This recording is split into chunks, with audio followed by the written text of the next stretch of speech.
Millionaire pretends to sleep to test the cleaner's daughter's honesty, and what she does. Richard Parker was only 32 years old when he inherited his uncle's real estate empire. 7 years later, he lived alone in a 5,000-square-foot mansion in Beverly Hills, Los Angeles, surrounded by staff who treated him with reverence, but never with genuine affection. On that Tuesday morning, he watched from his office window as the new cleaner arrived for work. Margaret was a 45-year-old woman, slender and careful in her movements, who always carried a small pink backpack. Richard would later discover that inside it were the belongings of her 6-year-old daughter, Emma, who accompanied her to work during school breaks. The first time Richard saw the girl, she was sitting in the backyard, quietly playing with a rag doll while her mother worked. Her curly hair escaped from her ponytail, and her simple white dress was impeccably clean despite her playing on the grass. Something about that scene unsettled him in a strange way. He couldn't remember the last time his home had echoed with children's laughter. The loneliness he had carried in recent years felt even heavier when contrasted with the child's natural joy. During lunch, Richard learned from the housekeeper, Mrs. Harrison, that Margaret was a widow raising her daughter alone. "The girl is very well behaved, Mr. Richard," remarked Mrs. Harrison, a 60-year-old woman who had worked in the house for over a decade. "You'd hardly know she was here." Her mother raised her right. Richard nodded absent-mindedly, but his mind was already forming a plan.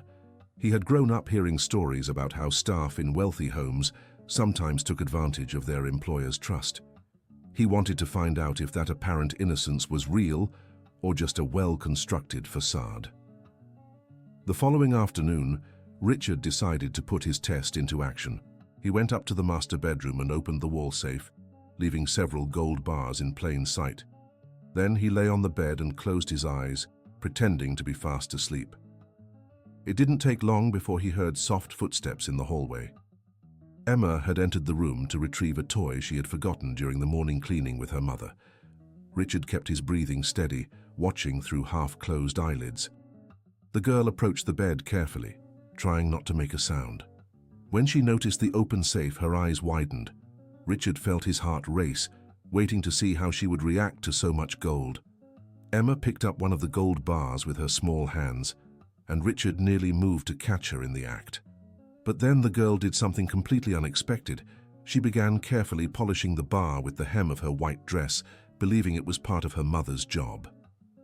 "Mommy will be happy," she whispered to herself, diligently buffing the golden surface. Richard froze.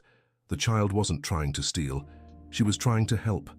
A lump formed in his throat as he watched her work with such care and affection. It was then that Mrs. Harrison entered the room and completely misread the scene. The housekeeper saw Emma holding the gold bar and immediately assumed the worst. "Child, what are you doing?" Mrs. Harrison shouted, startling Emma, who nearly dropped the bar. Richard sat up in bed, pretending to have just woken from the noise. Mrs. Harrison turned to him, her face red with indignation. "Mr. Richard, I caught this girl tampering with your safe. She was taking a gold bar." Emma's eyes filled with tears. She looked from Mrs. Harrison to Richard, not understanding why she was being scolded. "I was just cleaning, Uncle," she said in a trembling voice. "Mommy cleans everything. I wanted to help." Richard's heart clenched at the affectionate nickname, but he kept a neutral expression. He wanted to see how the situation would unfold. "Go get your mother," he ordered coldly. Emma ran out of the room, tears now streaming freely down her face. Richard quickly stored the gold bars in the safe and locked it, while Mrs. Harrison shook her head disapprovingly. "I always knew it was too risky to let strangers into the house," the housekeeper murmured. "Children learn from their parents, Dr. Richard." A few minutes later, Margaret arrived at the room, breathless and pale with terror. Emma hid behind her mother's skirt, still softly sobbing. "Dr. Richard, I beg you for the love of God." Margaret fell to her knees. "My daughter is an innocent child. She didn't know what she was doing. Please don't fire me. This job is all I have." Desperate tears rolled down the woman's face.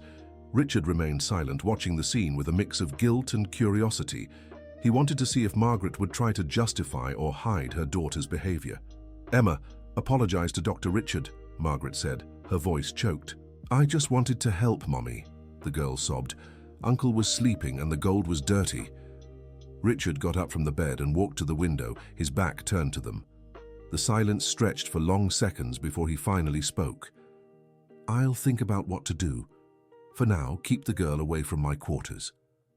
Margaret stood up trembling and clutched her daughter's hand tightly. "Yes, sir. Thank you so much for your patience. This won't happen again." Dear listener, if you're enjoying the story, take a moment to like and especially subscribe to the channel. It helps us a lot as we're just starting out. Now, continuing. After they left, Richard sat on the edge of the bed, running his hands through his hair. Mrs. Harrison stayed in the room, clearly expecting him to make an immediate decision. "Dr. Richard, you can't let this slide," the housekeeper insisted. "If you don't set an example now, tomorrow it could be something worse." "I said I'll think about it," Richard replied curtly. "You may leave." Mrs. Harrison left, visibly displeased, but not before muttering something about people who don't know their place. In the following days, Richard began discreetly observing Emma's behavior.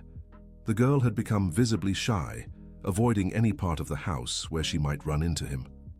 When their paths crossed in the hallways, Emma lowered her head and hid behind her mother. One afternoon, while working from home, Richard heard the sound of sobbing coming from the garden. He got up from his desk and went to the window. Emma was sitting under the oak tree, crying while clutching a crumpled piece of paper. Something stirred in his chest.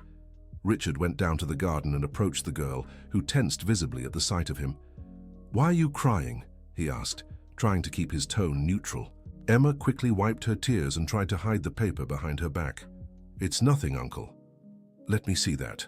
Richard held out his hand. Reluctantly, the girl handed him the paper.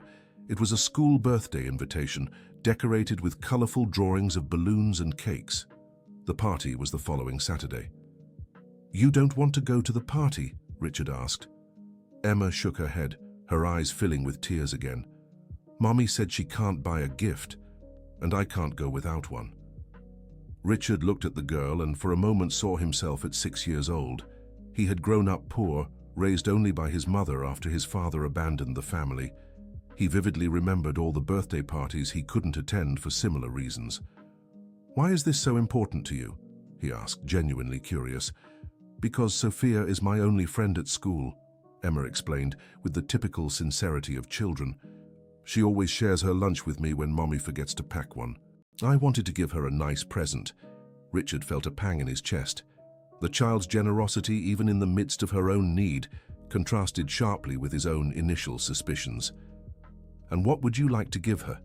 "A doll like mine." Emma hugged the rag doll she always carried. "But Mommy said we don't have money right now because she had to buy medicine for Grandma." That night, Richard couldn't focus on work. The little girl's words echoed in his mind. He decided to intensify his test, but in a different way. He wanted to see what Emma would do if she had easy access to money. The next morning, Richard forgot a few $50 bills in several strategic places around the house. One on the entryway table, another on the living room sofa, and a third on the kitchen counter. Throughout the day, he discreetly observed through the security cameras. Around 2 in the afternoon, Emma found the first bill on the entryway table. The girl picked up the money and ran to where her mother was working. "Mommy, I found an important paper of Uncle's," she said, handing over the bill. Richard watched through the monitor as Margaret examined the money in surprise. "Where did you find this, sweetheart?" "On the entryway table. Uncle must have forgotten." Margaret tucked the money into her uniform pocket and went back to work. By the end of the day, she knocked on Richard's office door. "Mr. Richard, my daughter found this in the house today," she said, handing over not just the first bill, but all 3 bills Emma had found during the day. Richard feigned surprise as he took the money. "Thank you for your honesty, Margaret." "No need to thank me, sir. It's our duty." After Margaret left, Richard grew thoughtful. Mother and daughter had passed the test, but he still wasn't convinced. Maybe it was just a well-crafted strategy to gain his trust. Over the next week, Richard implemented more sophisticated tests. He left a diamond ring forgotten in the guest bathroom, placed a gold bracelet in a slightly open kitchen drawer, and even left his wallet with cash visible on the living room sofa. In every case, Emma found the items and immediately handed them to her mother, who in turn returned them to Richard by the end of the day. Their honesty seemed unshakable, but this only deepened Richard's paranoia. No one was that honest, he thought. It was Mrs. Harrison who planted the first real seed of doubt in Richard's mind. "Mr. Richard, have you noticed how that woman is always dressed too nicely for a housekeeper?" the housekeeper remarked over breakfast. "And the girl always in clean clothes, even after playing in the garden. Where do they get the money for that?" Richard looked up from his newspaper, intrigued by the observation. "What are you implying?" "Well, sir, a woman earning a housekeeper's salary can't maintain that standard without some extra income." Mrs. Harrison lowered her voice. "Maybe you should check if any of your personal belongings are missing." Mrs. Harrison's suggestion planted a poisonous seed in Richard's mind. He began observing Margaret and Emma even more closely, searching for signs of dishonesty. The following Friday, Richard decided to implement his most elaborate test yet. He convinced Margaret to take Emma grocery shopping, giving her a generous amount for household expenses and instructing her to take her daughter along for a distraction. As soon as they left, Richard rushed to the back room where Margaret kept her personal belongings. He carefully searched her bag, looking for items that might have been stolen from his home. What he found was completely different from what he expected. Inside Margaret's wallet were just a few small bills, an almost empty transit pass, and a faded photo of baby Emma in the arms of a young man Richard assumed was her late husband. But it was when he opened Emma's school notebook that Richard felt as if he'd been punched in the gut. The pages were full of colorful drawings, but one theme kept repeating: a tall, sad man alone in a big house, and a little girl trying to reach him for a hug. In one of the more elaborate drawings, Emma had drawn him sitting at the desk in his office, but with tears streaming down his face. Beside it, she had written in shaky child's handwriting, "Uncle is sad. I want to make him smile." Richard sat on the single bed in the small room, still holding the notebook. Page after page revealed the astonishing awareness the little girl had of his loneliness. There were drawings of him walking alone through the huge hallways of the house, sitting at the dining table with just one plate, and looking out the window with a melancholy expression. One drawing in particular made Richard swallow hard. Emma had drawn the three of them, him, her and Margaret, sitting in the garden under the oak tree, all smiling. Below, written in colorful capital letters, "Happy Family." When Margaret and Emma returned from shopping, Richard had already put the notebook back in its place and was in his office trying to process what he'd seen. That 6-year-old's understanding of his emotional life was more accurate than any analysis he could have done himself. That night, Richard barely slept. Emma's drawings had shattered his emotional defenses in a way he hadn't expected. For the first time in years, he was forced to confront the depth of his own loneliness. On Saturday morning, Richard woke up determined to end the tests. He had seen enough to know his suspicions were unfounded and cruel, but fate had other plans. Around 10 in the morning, he heard Mrs. Harrison talking on the phone with someone, her tone altered and worried. "Yes, she arrived here coughing badly. The girl has a high fever.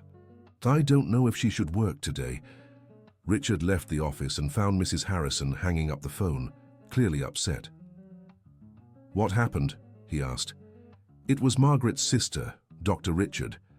Emma got sick during the night. It seems like a bad respiratory infection. Margaret wasn't sure if she should come to work today." Richard felt a pang of concern that surprised him. "Did she bring the girl anyway?" "Yes, doctor. She said she can't miss work, especially after last week's incident." Richard hurried upstairs to his room and from the window saw Emma in the garden, but unlike usual. The girl was sitting too still, leaning against the oak tree, visibly weak. Even from a distance, he could see she was struggling to breathe. A strange feeling came over him. It was as if a part of himself that had been dormant for years had suddenly awakened. He rushed down to the garden. "Emma, how are you feeling?" he asked, kneeling beside her. The girl looked up, surprised he had approached her willingly for the first time since the incident. "I'm okay, Uncle," she said hoarsely, but was soon overtaken by a coughing fit that made her double over. Richard instinctively placed his hand on her forehead and was alarmed by how hot she felt. "You're burning up. Where's your mother?" "Mom is cleaning the bathroom upstairs," Emma answered between coughs. She said, "I can't interfere with her work." Dear listener, if you're enjoying the story, please take a moment to like and especially subscribe to the channel. It really helps those of us just starting out. Now continuing, Richard felt a mix of anger and worry. Anger because Margaret had felt forced to work even with her daughter sick, and genuine concern for Emma's well-being. "You need a doctor," he said, scooping the girl into his arms. Emma didn't protest, which only deepened Richard's worry. A child who doesn't complain about being carried by a near stranger must be feeling very ill indeed. He carried her up to the house and called for Margaret. The woman appeared immediately, her face pale with terror at seeing her employer holding her daughter. "Dr. Richard, get your things, we're taking her to the hospital now." "But sir, I can't afford. I'll pay." Richard cut her off. "Let's go." On the way to the private hospital, Richard watched Emma in the rearview mirror. The girl leaned back in her seat, breathing with difficulty, but her eyes remained fixed on him with a look of gratitude that left him deeply unsettled. At the hospital, the doctors confirmed Emma had early-stage pneumonia. She'd need to be hospitalized for a few days and given expensive medication. When the doctor mentioned the treatment costs, Richard saw Margaret go pale. "Don't worry about the money," Richard said firmly. "Do whatever's necessary." Margaret began to cry, but not from sadness. These were tears of relief and gratitude. "Dr. Richard, I don't know how to thank you. Just take care of your daughter. That's all that matters now." Over the 3 days Emma was hospitalized, Richard found himself visiting more often than he'd expected. At first, he told himself it was just to ensure the doctors were doing their jobs properly, but the truth was, the girl's absence had left a strange void in his routine. On the second night, when he arrived at the hospital room, he found Emma awake while Margaret slept in the chair beside her. The girl gave him a weak smile. "Hi, Uncle. You came to see me." Richard approached the bed, unsure what to say. "How are you feeling?" "Better. The doctor said I can go home tomorrow if the fever doesn't come back." "That's good." Emma stayed quiet for a few seconds, then asked with a child's natural curiosity, "Uncle, why do you always look so sad?" The question caught Richard completely off guard. No adult had ever been so blunt. "I'm not sad," he lied. "Yes, you are," Emma insisted softly. "I can see it in your eyes. My grandma always said eyes don't lie." Richard sat in the chair beside the bed, unsure how to respond to a 6-year-old who had just made the most accurate observation about his emotional life in years. "Sometimes adults are sad for complicated reasons," he finally said. "My mum was really sad when Dad left," Emma remarked, "but she got happier after she started working at your house. Why?" "Because you're nice even when you pretend you're not." The brutal innocence of that statement struck Richard like an arrow. For a few seconds he was completely speechless. "How do you know I'm pretending?" "Because when you think no one's looking, you watch me and Mom like you want to be our friend," Emma explained with a child's simple logic. "But then you remember you're the boss and get serious again." Richard swallowed hard. The girl's perception was frighteningly sharp. "What if I did want to be your friend for real?" he asked, surprising himself. Emma's eyes lit up. "You would be the best uncle in the world, and you wouldn't be sad alone in that big house anymore." That night, Richard returned home with his mind in turmoil. Emma's words echoed in his ears as he walked through the empty halls of the mansion. For the first time, the silence of the house deeply unsettled him. He sat in his office and opened his laptop, but couldn't focus on work. Instead, he found himself thinking about the childhood he never had, the friends he never made, the family he never built.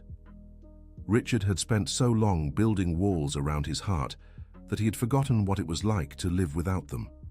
Emma and Margaret's arrival in his life had begun to crack those walls, and it frightened him as much as it comforted him.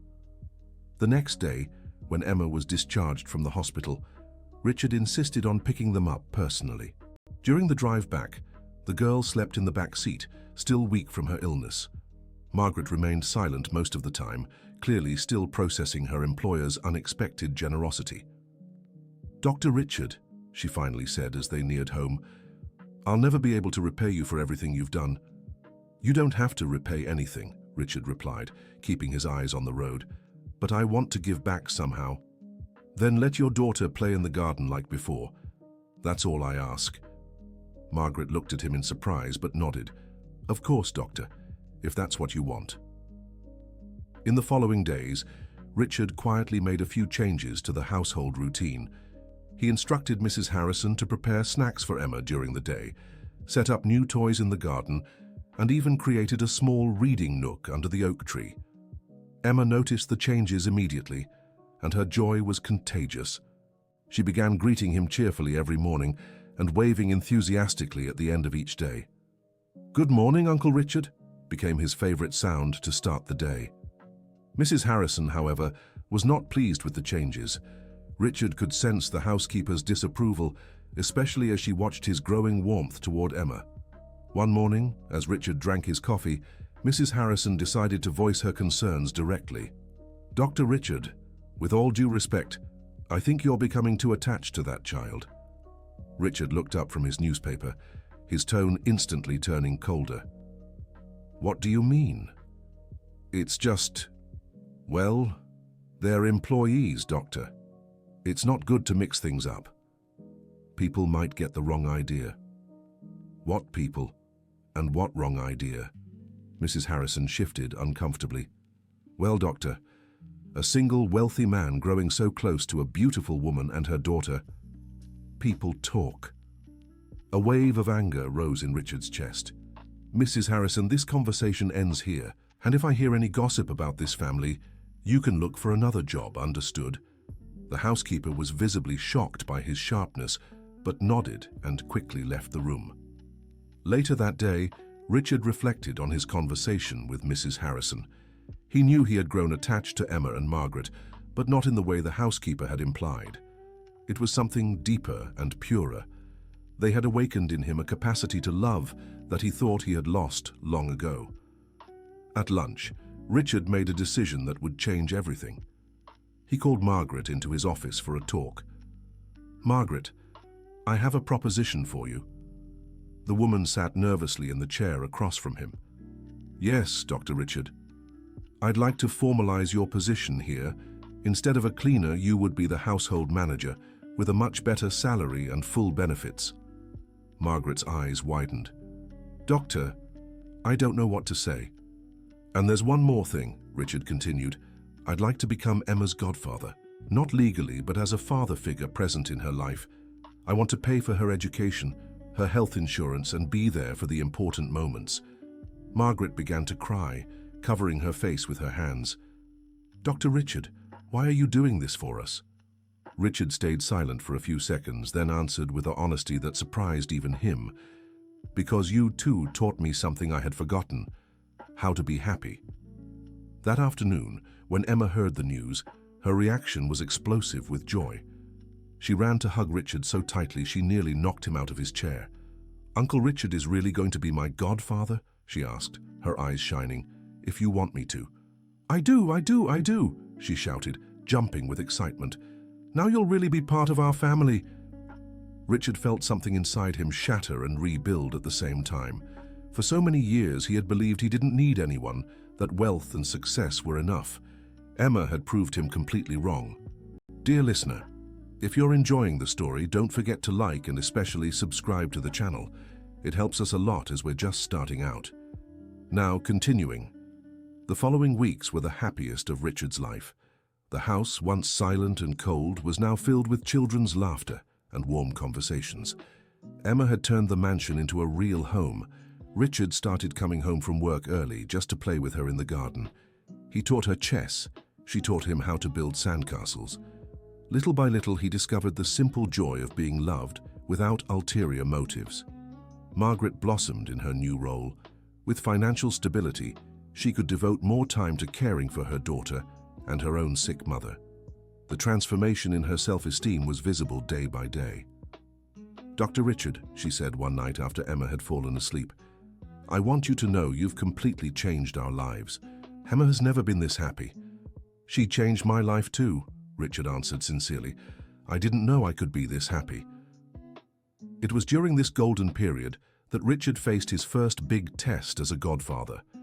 Emma was struggling with math at school, and her frustrated tears broke his heart. "I'm stupid, Uncle Richard," she cried one afternoon after yet another bad grade.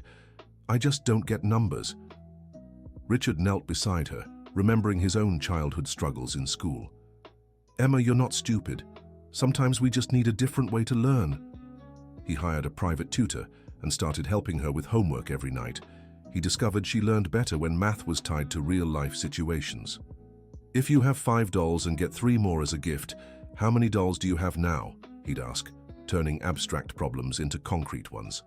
Within weeks, Emma's grades improved drastically, but more importantly, her confidence grew.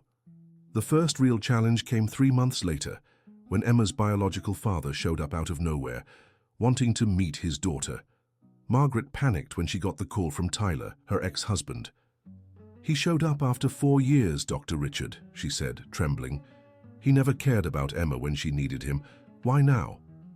Richard felt a primal anger rise in his chest. Someone was threatening his newly formed family. What does he want exactly? "He says he wants to exercise his parental rights, that he can take me to court if I don't let him see Emma." "And do you want him to see her?" Margaret shook her head vigorously. "I don't trust him, Dr. Richard. He left us when he found out I was pregnant. Never paid a single dollar in child support, and now that he knows I work for a wealthy family..." Richard understood immediately. "He wants money." "I think so. That's how he's always been." That night, Richard barely slept. The thought of someone disturbing the peace Emma had fought so hard for filled him with rage. But he knew he had to act with intelligence, not emotion. The next morning, Richard went to his personal lawyer to understand Tyler's legal rights. The situation was complicated. Technically, as the biological father, Tyler had legal rights, even though he'd abandoned the family. The best strategy, the lawyer explained, would be to offer a financial settlement in exchange for him permanently giving up his parental rights. How much would it take? Depends on what he really wants. If it's just money, a reasonable amount might work, but if he actually wants to be part of the girl's life...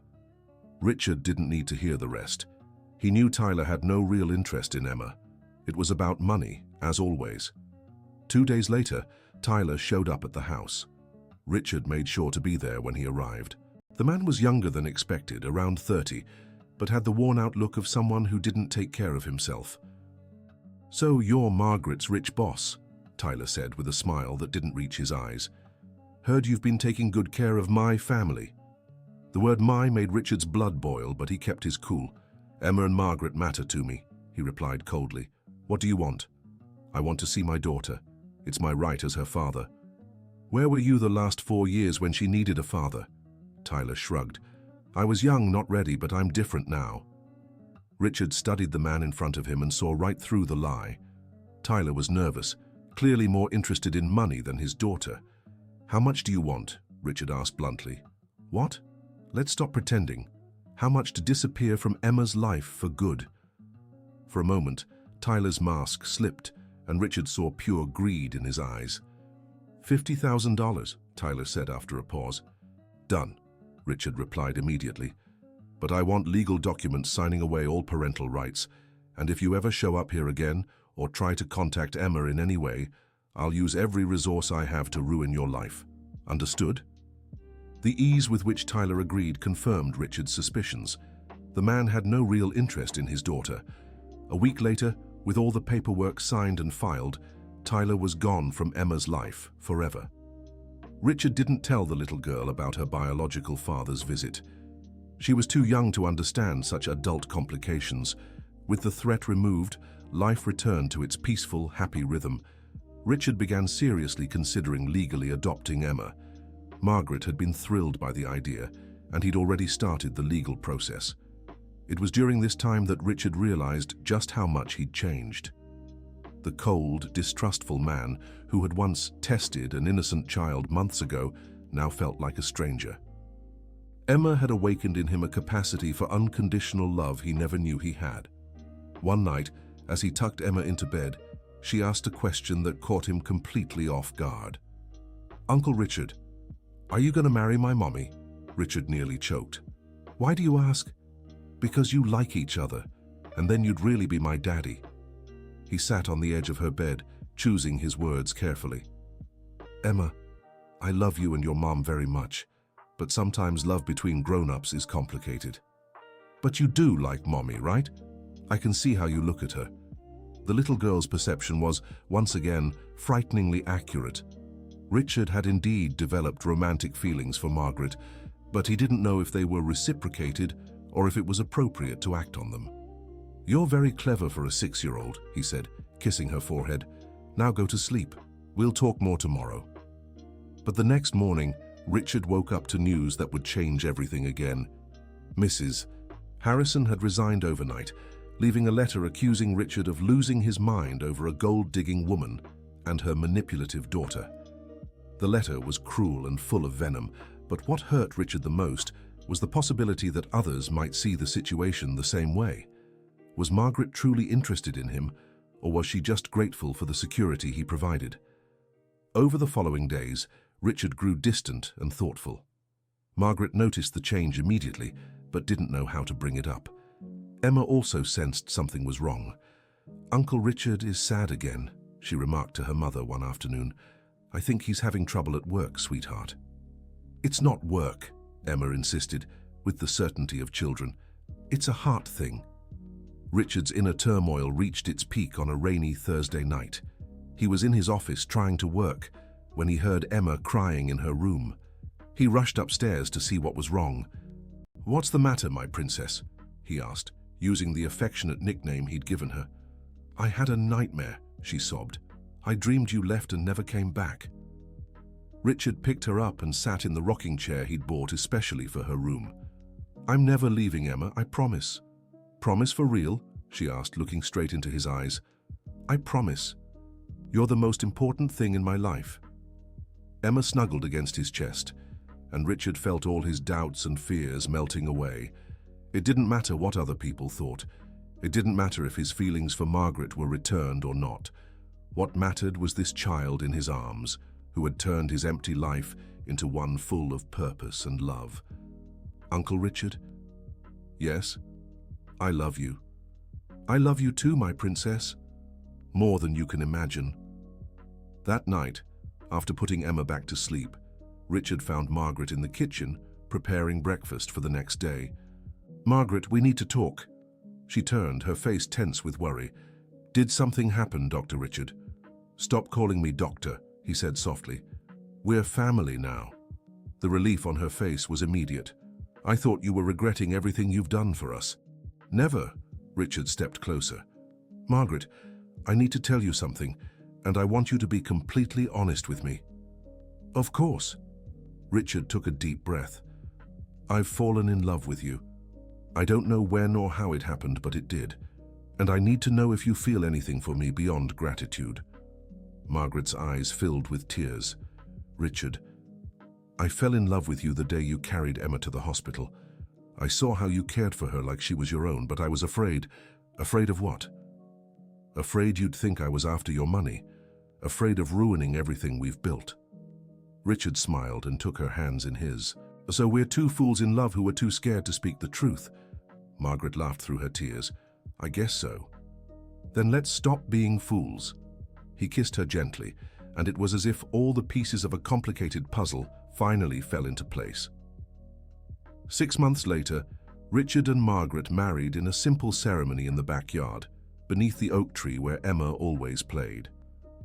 The girl was the maid of honor and couldn't stop laughing with joy throughout the entire wedding.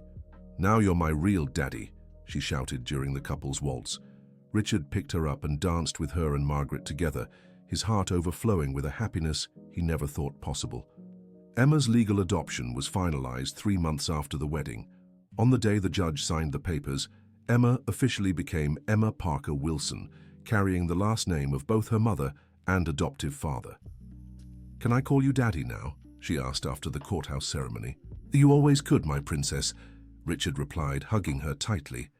A year later, the house that was once silent and cold became the center of family gatherings.